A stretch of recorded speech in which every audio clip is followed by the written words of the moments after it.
tidak cukup hanya mengatakan Anwar Usman diberhentikan karena ada benturan kepentingan, tetapi lebih jauh putusan Mahkamah Konstitusi sendiri, putusan nomor 90 yang membuka ruang bagi Gibran Rakabuming Raka menjadi calon wakil presiden juga harus dinyatakan tidak sah. Dan karena tidak sah, maka tidak bisa dijadikan dasar untuk mendaftar di KPU, dan karenanya tidak boleh kemudian yang bersangkutan menjadi calon wakil presiden. Ini bukan karena terkait dengan Gibran atau Jokowi, siapapun tidak boleh menyalahgunakan Mahkamah Konstitusi untuk kepentingan-kepentingan politik sesaat, apalagi kepentingan keluarga yang di atas kepentingan bangsa.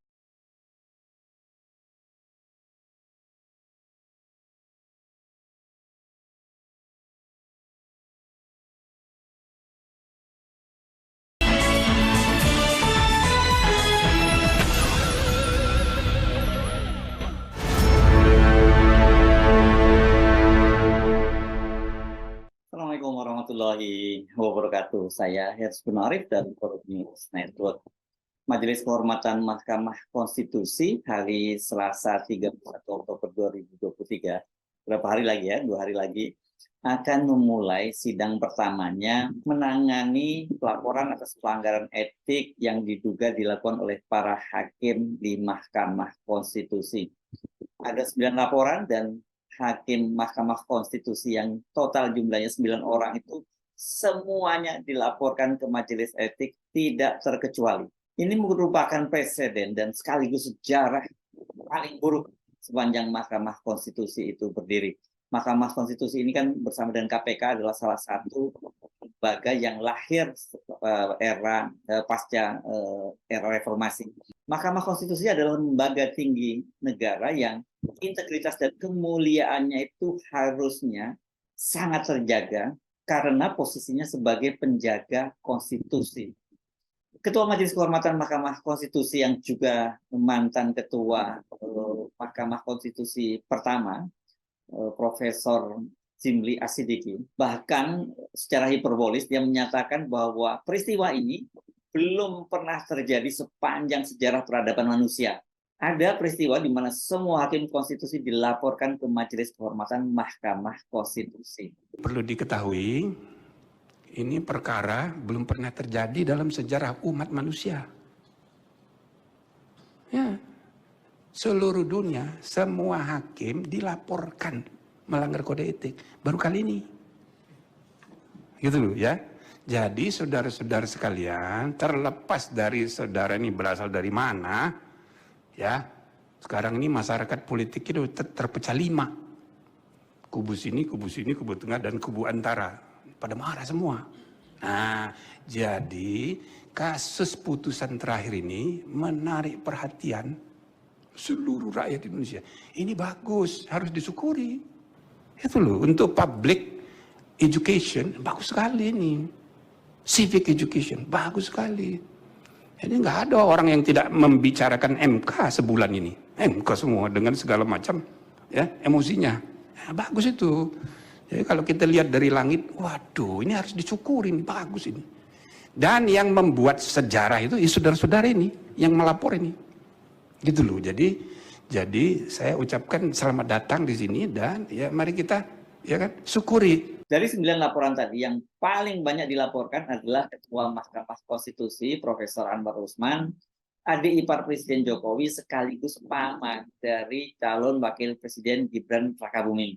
Agenda pada hari Selasa nanti adalah pemeriksaan pelapor yang ini dinilai paling penting dan krusial karena berkaitan langsung dengan proses dan tahapan pencapresan. Nah, sekarang ini kan pencapresan semuanya sudah dinyatakan lengkap berkas-berkasnya, 3 pasang calon presiden dan calon wakil presiden, dan juga dari hasil pemeriksaan kesehatan di RSPAD Rumah Sakit Pusat Gatot Subroto milik Angkatan Darat ini, ke 6 orang ini, 3 calon presiden dan 3 calon wakil presiden itu semua dinyatakan sehat. Tanggal 8 November nanti itu adalah batas akhir pergantian calon presiden, calon wakil presiden bila di antara salah satu mereka ini tidak memenuhi syarat atau karena ada putusan hukum yang tidak memungkinkan mereka untuk maju sebagai calon presiden maupun calon wakil presiden. Karena itu oleh Majelis Kehormatan Mahkamah Konstitusi maka laporan ini mendapat prioritas utama dengan disidangkan paling awal. Kasus pelanggaran etik oleh Ketua Mahkamah Konstitusi Anwar Usman ini dilaporkan oleh Profesor Denny Indrayana, seorang ahli hukum tata negara dari kantor pengacara Integrity Law. Profesor Denny Indrayana yang kini bermukim di Melbourne, Australia, juga menyatakan kesiapannya untuk hadir dan siap untuk menunjukkan bukti-bukti dan memaparkan argumentasinya.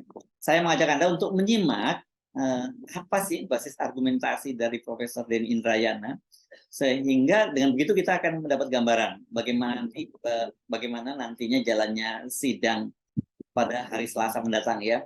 Penjelasan Profesor Denny Indrayana ini disampaikan dalam dialog terbuka yang digelar oleh warga dan aktivis Indonesia di kota Sydney, Melbourne, Australia. Acaranya digelar kemarin tanggal 28 Oktober 2023 bertepatan dengan Hari Sumpah Pemuda, dengan peringatan Hari Sumpah Pemuda.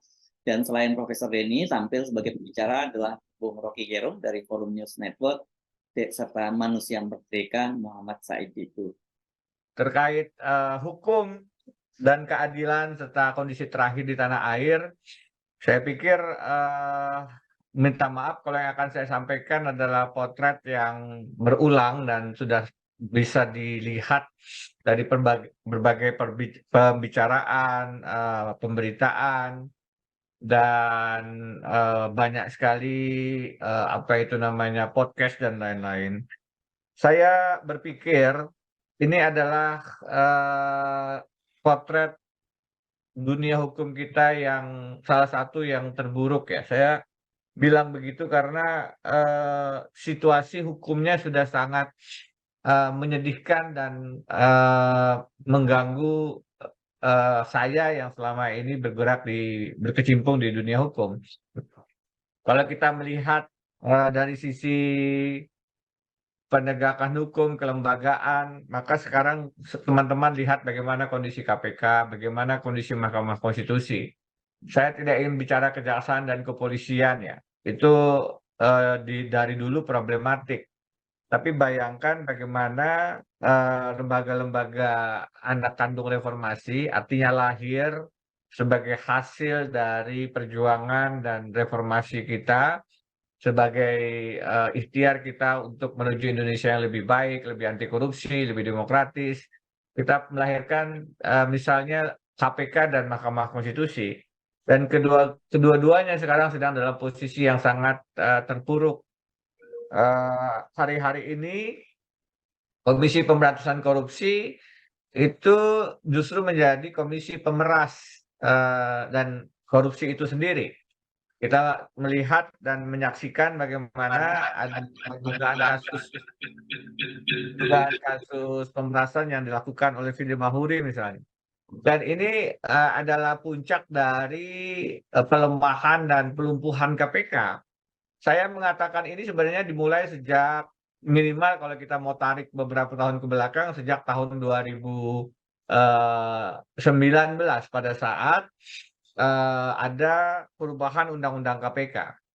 Jadi ada 3 sebenarnya pelemahan KPK secara sistematis. Pertama lewat regulasi, perubahan Undang-Undang KPK itu sendiri, kemudian secara seleksi pimpinannya yang menghadirkan pimpinan-pimpinan KPK bermasalah dan ujungnya sekarang dipuncaki dengan dugaan kasus pemerasan yang dilakukan oleh Ketua KPK itu sendiri terhadap kasus korupsi Menteri Pertanian mantan Syahrul Yassin Limpo. Dan yang ketiga adalah pelemahan sumber dayanya dengan rekayasa tes wawasan kebangsaan yang berujung dengan dipecatnya 50 lebih pegawai KPK, dalam hal ini adalah Novel Baswedan dan kawan-kawan, yang selama ini justru ada tulang punggung dari lembaga KPK itu sendiri. Nah, itu KPK. Jadi KPK kita sekarang sudah bersalin rupa dari pemberantas jadi pelaku korupsi itu sendiri. Dan saya tidak bisa melihat selain ini adalah tanggung jawab salah satu yang utamanya adalah dari Presiden Jokowi sendiri. Karena yang namanya perubahan undang-undang KPK itu pasti juga terkait dengan kewenangan legislasi Presiden dan DPR. Dan kita sama-sama tahu bagaimana Presiden itu selain punya kewenangan legislasi juga bisa mengatur koalisi mayoritasnya di DPR. Jadi kalau Presiden Jokowi mengatakan ini hak inisiatif DPR untuk merubah undang-undang KPK, itu adalah pembohongan yang luar biasa. Karena kita sama-sama tahu kalau Presiden Jokowi mengatakan tidak, di kubu Presiden dia bisa lakukan itu, dan dia juga bisa lakukan di kubu parlemen. Sebagaimana dia bisa dengan leluasa, sebagaimana dia bisa dengan mudah menelurkan undang-undang cipta kerja, menerbitkan Perpu yang kemudian menabrak masa persetujuan DPR tetap disahkan oleh Mahkamah Konstitusi, menerbitkan Undang-Undang Ibu Kota Negara, menerbitkan Undang-Undang Perubahan Minerba yang menghadirkan masa penguasaan hak guna usaha kepada para konglomerasi, pada oligarki. Semuanya dilakukan dengan proses legislasi yang super cepat, sangat meninggalkan partisipasi publik, termasuk perubahan undang-undang KPK itu sendiri. Jadi kalau Presiden sebenarnya berkeinginan untuk memperbesar, menyelamatkan, menguatkan KPK, sebagaimana janji kampanyenya di tahun 2014, maka sebenarnya tidak sulit.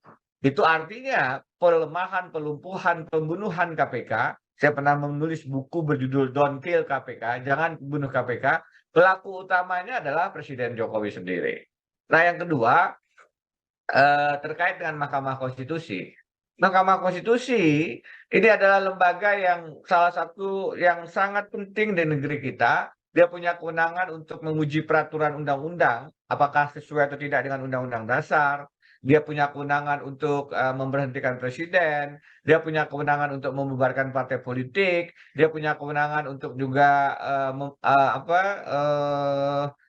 menyatakan satu sengketa kewenangan antar lembaga negara. Yang tidak kalah penting adalah menyelesaikan sengketa hasil pemilu, termasuk pemilihan presiden. Bisa dibayangkan dengan kewenangan yang sedemikian strategis, maka MK adalah salah satu lembaga yang harusnya memang diisi oleh para negarawan. Tidak ada syarat pejabat publik negarawan kecuali Mahkamah Konstitusi.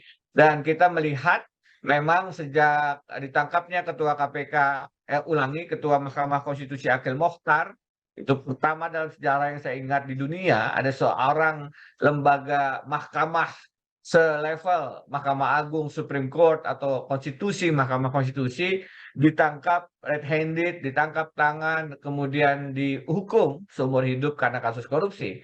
Kita juga ingat bagaimana Hakim Konstitusi Pak Charles Akbar yang juga terjerat kasus korupsi. Nah, hari-hari ini kita melihat Mahkamah Konstitusi sudah bersalin rupa menjadi mahkamah keluarga. Saya ingin katakan, putusan-putusan Mahkamah Konstitusi sekarang sudah jauh dari perannya, fungsinya, kewenangannya sebagai the guardian of the constitution, sebagai pengawal konstitusi, the guardian of democracy, sebagai pengawal demokrasi. Karena dia sudah menjadi pengawal Jokowi dan keluarganya, pengawal kroni-kroninya. Kita melihat Undang-Undang Cipta Kerja kemarin, saya dan 15 serikat buruh, organisasi buruh menguji Perpu Ciptaker yang merupakan pelecehan terhadap putusan MK yang memberikan ruang perbaikan 2 tahun. Di-bypass sama Presiden Jokowi dengan Perpu, dan kemudian Perpunya itu tidak segera disahkan. Pada Undang-Undang Dasar mengatakan disahkan pada masa sidang DPR berikutnya, disahkan 2 bulan setelahnya. Itu artinya tidak ada kegentingan yang memaksa untuk terbitnya Perpu, karena disahkannya dengan berlambat-lambat juga. Toh setelah menjadi undang-undang pun kita uji di Mahkamah Konstitusi, Mahkamah Konstitusinya sendiri justru mengatakan itu konstitusional.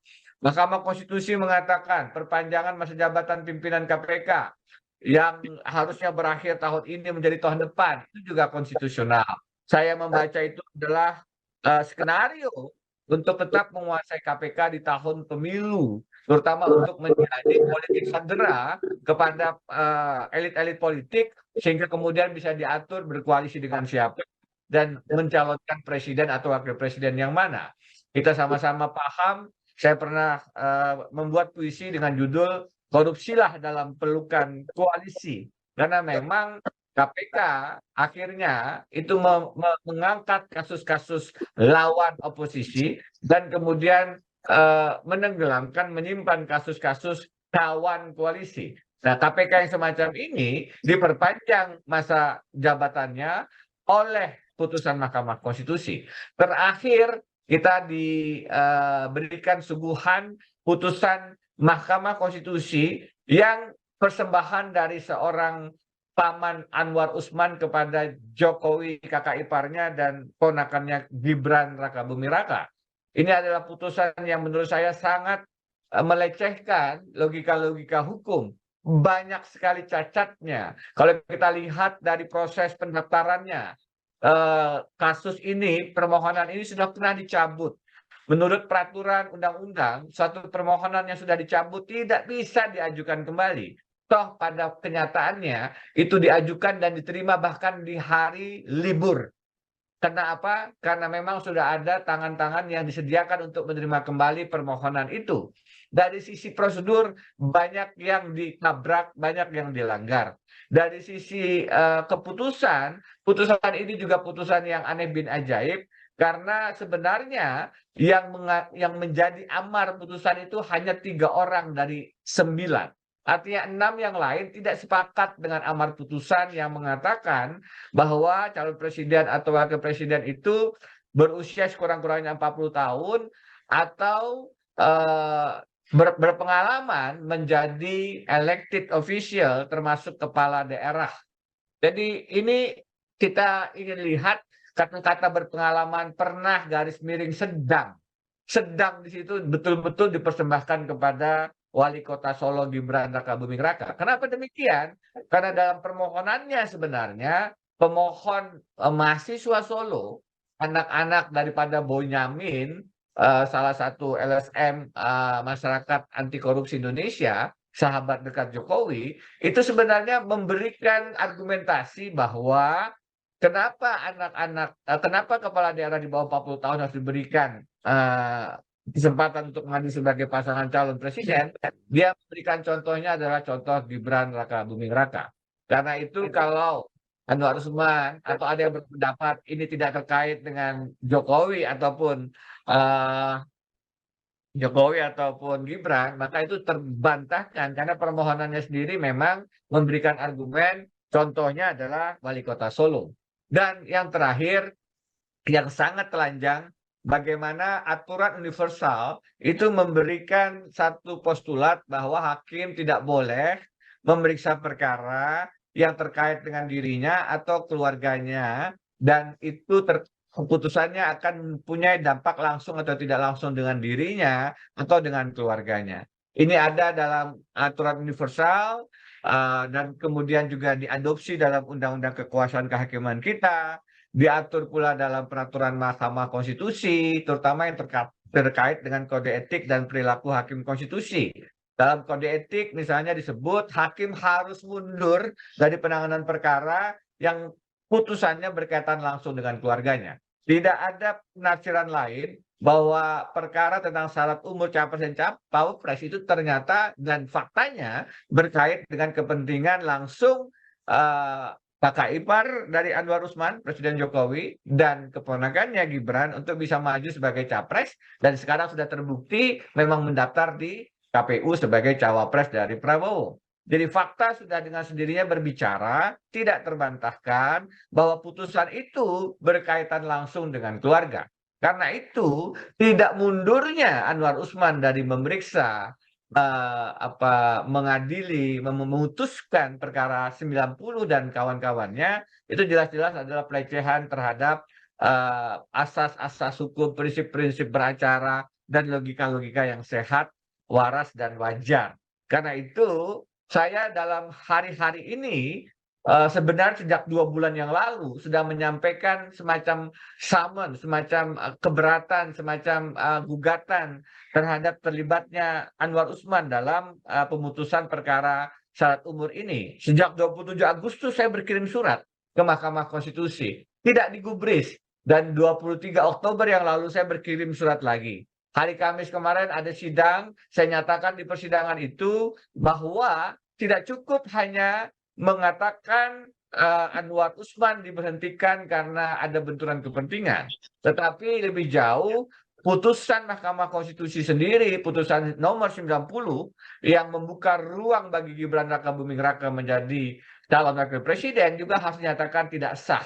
Dan karena tidak sah, maka tidak bisa dijadikan dasar untuk mendaftar di KPU, dan karenanya tidak boleh kemudian yang bersangkutan menjadi calon wakil presiden. Ini bukan karena terkait dengan Gibran atau Jokowi, siapapun tidak boleh menyalahgunakan Mahkamah Konstitusi untuk kepentingan-kepentingan politik sesaat, apalagi kepentingan keluarga yang di atas kepentingan bangsa dan negara. Inilah bentuk cawe-cawe senyatanya yang beberapa bulan lalu disampaikan oleh Presiden Jokowi. Dia bilang cawe-cawenya adalah untuk kepentingan bangsa dan negara. Senyatanya cawe-cawenya adalah untuk kepentingan keluarganya berkuasa lagi di istana. Jadi menurut saya kita sudah enough is enough. Kalau Bang Rocky mengatakan ya kita dorong saja ini pembusukan politik ini sehingga kemudian ada gerakan yang barangkali bisa menyelamatkan Indonesia. Itu tentu satu pemikiran. Di pemikiran yang lain, saya tentu juga berkewajiban untuk menjaga negara hukum kita, karena itu dengan ikhtiar-ikhtiar saya yang tidak seberapa, besok Selasa saya akan hadir lagi di persidangan Majelis Kehormatan Mahkamah Konstitusi untuk menyatakan bahwa selain Anwar Usman harus berhenti, putusannya harus tidak sah dan tidak boleh ditetapkan Gibran sebagai calon wakil presiden. Akal sehat logika kita menolak itu bukan karena kita tidak memberikan hak politik kepada Gibran, tapi kita tahu bahwa perubahan syarat yang dilakukan itu adalah akal-akalan, karena tidak boleh dibiarkan, dan Indonesia tidak boleh hanya tunduk pada akal bulus dan akal fulus semacam ini.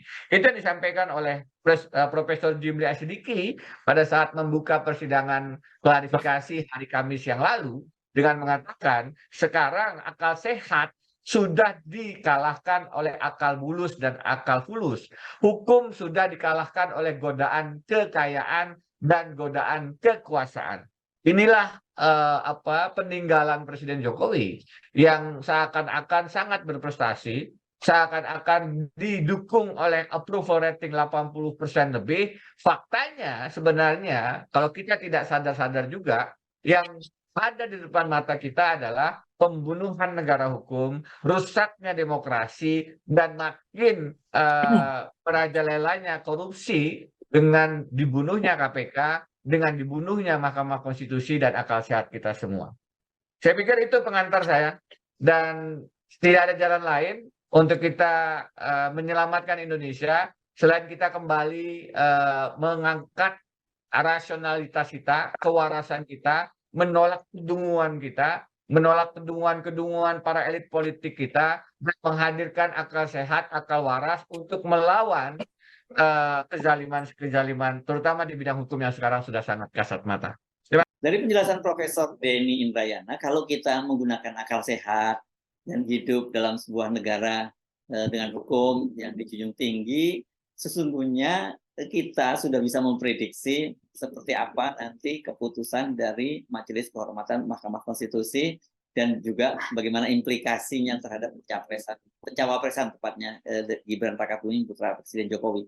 Apalagi kan sebelumnya dalam pengucapan putusan 90 Mahkamah Konstitusi yang menjadi dasar lolosnya Gibran Rakabuming ini, dua orang hakim Mahkamah Konstitusi yang menolak putusan tersebut atau dissenting opinion, Profesor Saldi Isra dan Profesor Arif Hidayat, dengan gamblang memaparkan bagaimana peran dari Ketua Mahkamah Konstitusi Anwar Usman, adik ipar Pak Jokowi ini mempengaruhi keputusan tersebut, dan bagaimana sangat terlihat itu dia syarat dengan konflik of interest. Tapi perlu saya ingatkan, kita ini hidup di Indonesia, lebih tepatnya hidup di Indonesia di bawah kepemimpinan Jokowi.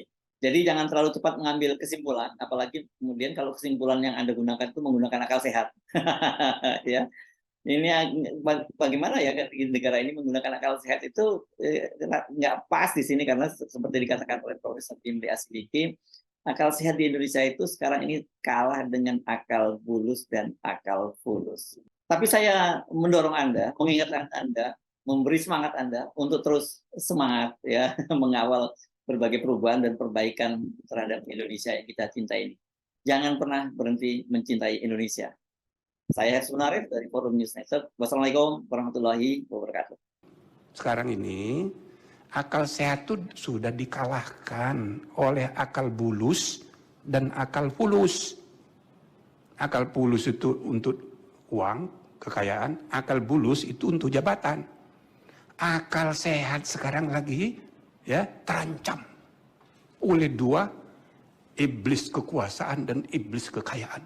Nah, maka majelis kehormatan MK ini harus kita manfaatkan untuk menghidupkan gitu loh akal sehat itu. So itu yang harus menuntun ke arah kemajuan peradaban bangsa. Nah, ini kan urusan tetek bengek, ini rebutan jabatan. Nanti sudah dapat jabatan, pakai pula untuk jabatan lebih tinggi lagi. Gitu. Orang rebutan kekayaan sama, dapat kekayaan, dia pakai untuk mencari kekayaan lebih banyak lagi. Jadi semua orang ini tidak caring, sharing, giving to the country. Ya, kebanyakan orang itu hanya taking, asking, requesting, dan bila perlu robbing.